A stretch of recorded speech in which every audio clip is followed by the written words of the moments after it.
There is no evidence to back up that belief. There is no reason for you to continue believing what you do, but you choose to believe it anyways. And you probably know some people like that in your life. You might even be that person in some regard. A lot of us actually are dogmatic in some ways.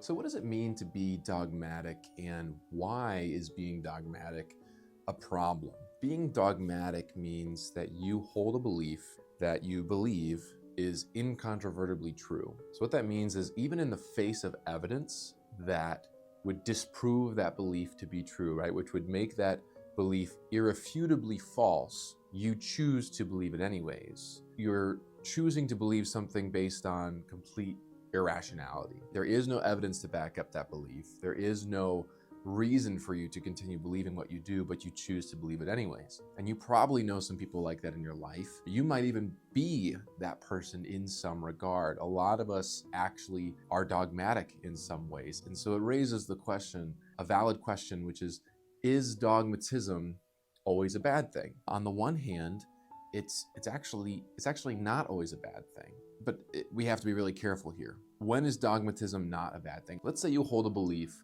in a particular religion, and because you hold belief in this religion, you behave in a way that is categorically good. In other words, you live with integrity, you treat people well, you focus on loving other people, you try to put other people before yourself, right? All of these things that anybody could agree, they're universal goods. We know that those things are good for your relationships. We know that they're good for society as a whole. If this person's religious beliefs were proven to be irrefutably false, let's say there was some kind of evidence that made it incontrovertibly false instead of incontrovertibly true. So in the face of all that, they decide they want to continue believing this thing. Now, although that goes against what I would call the laws of knowledge, which is where you take objective truth and subjective belief and meet them in the middle to create knowledge, although it violates that law because you've taken objective truth and shown them that their subjective belief was false, so the knowledge should be that that belief is no longer valid. If they're continuing to believe it anyways, and it's resulting in categorically good things, I think it's still acceptable for them to hold that belief. But again, it still does violate that laws of knowledge. And so you might wonder, well, why would any rational person even continue to hold a belief? Why would they choose to be dogmatic? And there might be two reasons. And the one would be the first thing that I mentioned already, which is that them holding that belief might help them operate in a way that is ultimately pleasing to them, right? And could be categorically good. And so in that case, I don't think we have an issue. There are, of course, beliefs that, even proven to be false, can be very dangerous and have greater consequences. And we've seen that throughout history. On the other hand, people can become dogmatic because they want to protect their egos. Imagine you believe something. Let's go back to the example of somebody who's held a firm religious belief. If you've got a firm religious belief that you've held your whole life, you've probably made a lot of decisions throughout your life based on that religious belief, right? Maybe you've chosen to do certain things and avoid other things, or vice versa. And if you've lived your life for a long time this way and you found out irrefutably that belief was false, right? That there was nothing about that belief that was true, that almost might break your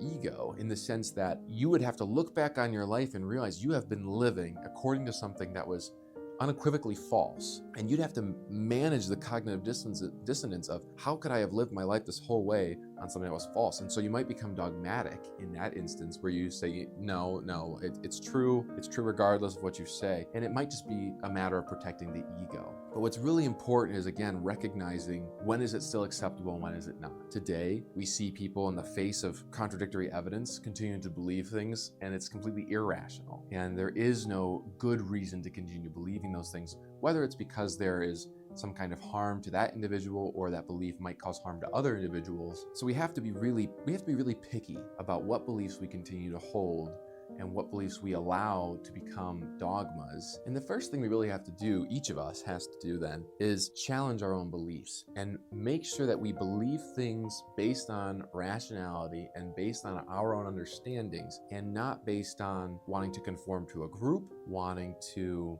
feel as though we're part of something, not because we feel strongly about it. We have a huge bias as humans to believe things that we just feel strongly about. And that's irrational.